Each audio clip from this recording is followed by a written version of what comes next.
തിരുവനന്തപുരം വർക്കലയിൽ യുവതിയെ ട്രെയിനിൽ നിന്ന് തള്ളിയിട്ട് കൊലപ്പെടുത്താൻ ശ്രമിച്ച കേസിലെ പ്രതി സുരേഷ് കുമാറിനെ റിമാൻഡ് ചെയ്തു. വിശദമായ ചോദ്യം ചെയ്യലിനായി RPF കസ്റ്റഡി അപേക്ഷ നൽകും. ആക്രമണത്തിനിരയായ 19-കാരി മെഡിക്കൽ കോളേജ് ആശുപത്രിയിലെ തീവ്രപരിചരണ വിഭാഗത്തിൽ തുടരുകയാണ്. VV അരുൺ നൽകും വിവരങ്ങൾ. അരുൺ, ഈ പെൺകുട്ടിയുടെ ആരോഗ്യനില അതെങ്ങനെയുണ്ട്?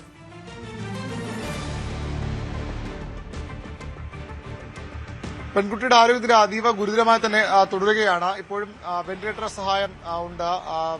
കൂടുതൽ അതായത് കൂടുതൽ ചികിത്സ ആവശ്യമാണെങ്കിൽ അതിനുള്ള തയ്യാറെടുപ്പ് സർക്കാർ നടത്തിയിട്ടുണ്ട്. ഇന്നലെ തന്നെ ഒരു മെഡിക്കൽ ബോർഡ്, ആരോഗ്യമന്ത്രി നിർദ്ദേശപ്രകാരം ഒരു മെഡിക്കൽ ബോർഡ് രൂപീകരിച്ചാണ് ചികിത്സ.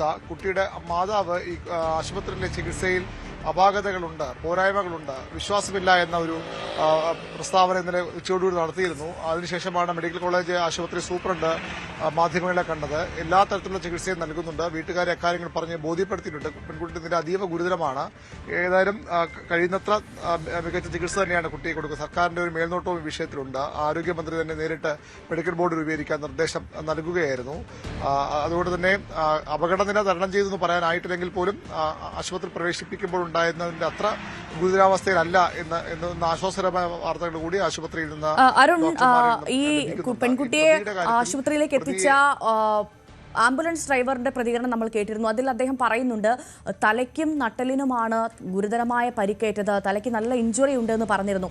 ആശുപത്രിയിൽ നിന്ന് എന്താണത് സംബന്ധിച്ച് പറയുന്നത്? അത്തരത്തിൽ തന്നെയാണോ, തലയ്ക്ക് തന്നെയാണോ കൂടുതലും മുറിവേറ്റത്?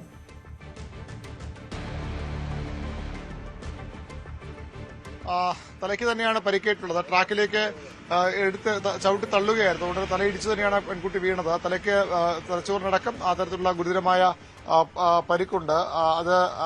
അതിൽ തന്നെയാണ് ചികിത്സ തുടരുന്നത്. അതുകൊണ്ട് തന്നെയാണ് മറ്റ് ആശുപത്രിയിലേക്ക് മാറ്റാനോ മറ്റ് കാര്യങ്ങൾക്കൊന്നും ഇപ്പോൾ സാധ്യമല്ല. അതിനുള്ള ആവശ്യവുമില്ല. ഏറ്റവും മികച്ച ചികിത്സ തന്നെയാണ് മെഡിക്കൽ കോളേജ് ആശുപത്രിയിൽ നൽകുന്നത്. കാര്യമായ പൊട്ടലുകളോ അല്ലെങ്കിൽ ആന്തരിക രക്തസ്രാവമൊന്നും പെൺകുട്ടിക്കില്ല എന്നുള്ളത് ഇപ്പോൾ ഒരു ആശ്വാസകരമാണ്. ഏതായാലും ഈ ചികിത്സ തന്നെ തുടരാനാണ് മെഡിക്കൽ ബോർഡിന്റെ തീരുമാനം. കുടുംബത്തിന് ആദ്യം പരാതി ഉണ്ടായതെങ്കിൽ ഇപ്പോൾ അവരും അതിൽ തൃപ്തരാണ് എന്ന് വേണം മനസ്സിലാക്കാൻ. പരമാവധി ചികിത്സ നൽകാൻ തന്നെയാണ് ആശുപത്രിയുടെ, സർക്കാരിന്റെയും മെഡിക്കൽ കോളേജ് ആശുപത്രി അധികൃതരുടെയും തീരുമാനം. ഈ പ്രതി സുരേഷ് കുമാർ, അയാൾ ഇപ്പോൾ റിമാൻഡിലാണ്. അരുൺ, ഇയാളുടെ ഒരു പശ്ചാത്തലം എന്താണ്? പോലീസ് ഇപ്പോൾ എന്തെങ്കിലും പറയുന്നുണ്ട്? ഇതിനു മുൻപ് ഇത്തരത്തിൽ ക്രിമിനൽ കേസുകളിൽ അയാൾ പ്രതിയാണോ? നമ്മൾ അയാളുടെ സമീപത്തുള്ള ആളുകളൊക്കെ സംസാരിച്ചപ്പോൾ ഇത്തരത്തിൽ മദ്യപാനിയാണ്, സ്ഥിരം മദ്യപിക്കുന്ന ആളാണ്, വീട്ടിൽ ഭാര്യയുമായി വഴക്കുണ്ട് എന്നല്ലാതെ മറ്റ് ക്രിമിനൽ പശ്ചാത്തലമുള്ളതൊന്നായി വലിയ വിവരങ്ങൾ നമുക്ക് ലഭ്യമായിട്ടില്ല. പോലീസ് ഇത് സംബന്ധിച്ച് എന്താണ് പറയുന്നത്? പ്രത്യേകിച്ചും വലിയ ആശങ്ക ഉയർത്തിയൊരു വാർത്തയാണിത്, പ്രത്യേകിച്ച് സ്ത്രീകളുടെ യാത്രയൊക്കെ സംബന്ധിച്ച് തന്നെ.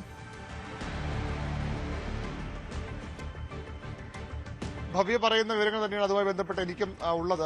ഇന്നലെ പുറത്തു വന്ന വിവരങ്ങൾ തന്നെയാണ്. പോലീസിനും ഇയാളുടെ മറ്റ് ക്രിമിനൽ പശ്ചാത്തലമൊന്നും ഉള്ളയാളല്ല. മദ്യപിക്കുന്നതിനപ്പുറത്തേക്ക് മറ്റൊരു ക്രിമിനൽ പശ്ചാത്തലവും ഇല്ല എന്ന് തന്നെയാണ് പോലീസ് അന്വേഷണത്തിലൂടെ മനസ്സിലാക്കിയത്. VV അരുണാണ് വിവരങ്ങൾ നൽകിയത്.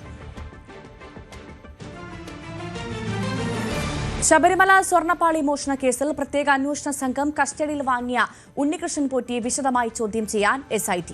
ദേവസ്വം ബോർഡ് മുൻ പ്രസിഡന്റ് പത്മകുമാർ ഉൾപ്പെടെയുള്ളവരെ ചോദ്യം ചെയ്യലിനായി വൈകാതെ ക്രൈംബ്രാഞ്ച് ഓഫീസിലേക്ക് വിളിച്ചു വരുത്തുമെന്നാണ് സൂചന. VV അരുൺ തന്നെ വിവരങ്ങൾ നൽകും. അരുൺ, വിശദാംശങ്ങൾ.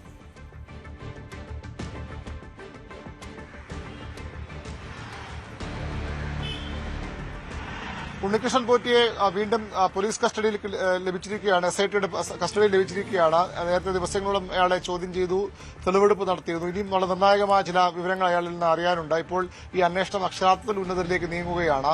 ദേവസ്വം ബോർഡിന്റെ മുൻ പ്രസിഡന്റ് കൂടിയായ ഈ വിവാദം നടക്കുമ്പോൾ ദേവസ്വം കമ്മീഷണറായിരുന്ന വാസുവിനെ ചോദ്യം ചെയ്തു. സുധീഷ് കുമാർ, ഇപ്പോൾ എക്സിക്യൂട്ടീവ് എഞ്ചിനീയറായിരുന്ന സുധീഷ് കുമാർ ജയിലിലാണ്. പത്മകുമാറിലേക്ക്, CPM നേതാവ് കൂടിയായ പത്മകുമാറിലേക്ക് അന്വേഷണം എത്തുന്നു. അല്ലെങ്കിൽ പത്മകുമാറിന്റെ കൃത്യമായ ബന്ധം എന്നതിൽ തിരിച്ചറിയാനാണ് പോലീസ് ഇയാളെ വൈകാതെ ചോദ്യം ചെയ്യാൻ വിളിപ്പിച്ചേക്കും. ഇന്നോ നാളെ തന്നെ പത്മകുമാറിനെ ചോദ്യം ചെയ്യാനാണ് സാധ്യത. അതായത് ദേവസ്വം ബോർഡിന്റെ തലപ്പത്തേക്കും ദേവസ്വം ബോർഡിലെ ഉന്നതർക്കും ഇതിൽ ഒഴിഞ്ഞുമാറാനാകാത്ത ഉത്തരവാദിത്തമുണ്ടെന്ന് ഈ FIR ഇടുമ്പോൾ തന്നെ ബോധ്യമായിരുന്നു. എന്താണ് ഇവരുടെ റോൾ എന്ന കാര്യമാണ് ഇനി തെളിയേണ്ടത്. അതിന്റെ ഭാഗമായി പത്മകുമാറിനെ വൈകാതെ ചോദ്യം ചെയ്യും. വാസുവിനെയും ചോദ്യം ചെയ്ത് വിട്ടയക്കുകയായിരുന്നു. പത്മകുമാറിൽ നിന്നും വിവരങ്ങൾ അന്വേഷണ സംഘം തേടും.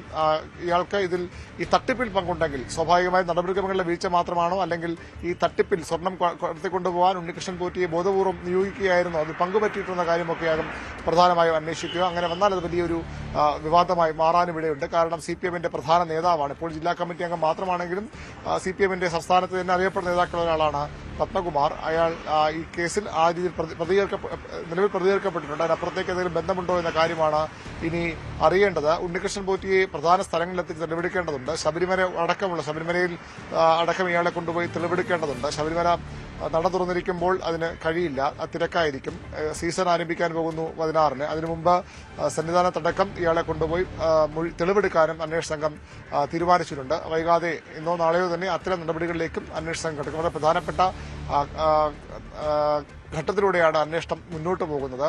കൂടുതൽ ആളുകളെ ഇതുമായി ബന്ധപ്പെട്ട് ചോദ്യം ചെയ്യേണ്ടതുണ്ട്. അത് ഈ ദേവസ്വം ബോർഡിലെ ഏറ്റവും ഉന്നത സ്ഥാനത്തിരിക്കുന്ന ആളുകളെ തന്നെ അന്നത്തെ പ്രസിഡന്റ് അടക്കമുള്ള ആളുകളെ ചോദ്യം ചെയ്യാൻ ഒരുങ്ങുകയാണ് അന്വേഷണ സംഘം.